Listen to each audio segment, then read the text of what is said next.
let's talk about that WNBA. Teresa, the Valkyries are going to be the new Golden State WNBA team, which I love, by the way. Like, we had this whole conversation coming off of the annoying internet conversation of should WNBA teams have just used NBA teams in their markets mascot names and then put a W in front of them. It started with the W Pacers. It's not that hard to learn 12 new team names. And I think the Valkyries, CJ and I were talking about this, so perfectly encapsulates like what you could do in terms of creating like one image for a market, because you have the Warriors and you have the Valkyries and they're all big bad warriors, and that fits into our fighters and all that jazz. But I really enjoy that name for the Golden State team.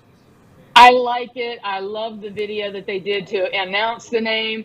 My only thing is, let's get this expansion faster. Yes. Okay? Let's get the teams on the ground, because, you know, that's the problem, is that, and this is why it was a eye-opening opener for Clayton Clark on Tuesday night, and is the fact that these are professionals.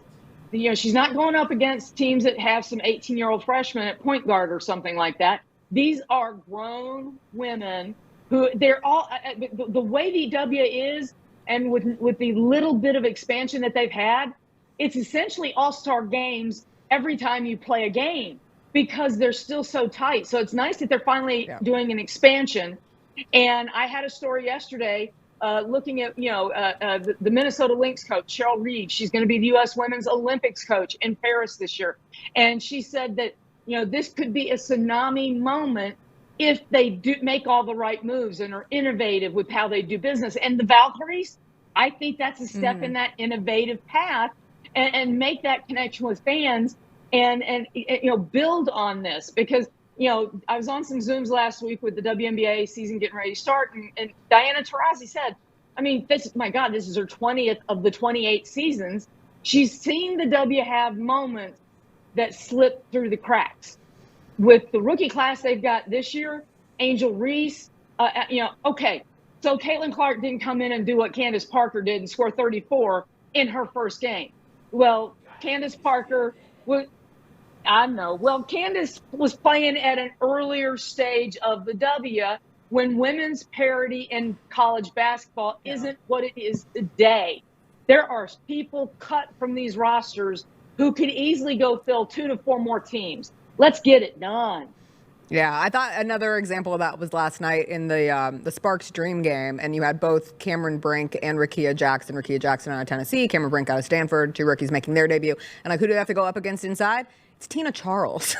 And just the sheer size difference in what they're used to. And it takes time to get into it too, because we've talked constantly about how quick it is for these rookies to go from finishing their March Madness run to getting ready for the draft to, you're thrust into camp and now your season begins all within the course of a month. It's crazy. And, you saw it last night for Angel Reese as well, made her debut with the Sky. The Sky lost, the Sparks lost.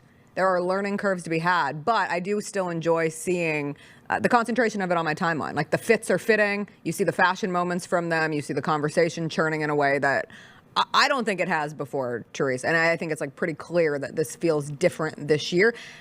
It almost feels impossible that they could let this moment go by, but you can't be complacent either, because we've seen it, like you said, Diana Taurasi referencing all the times in the past that they have. Well, exactly.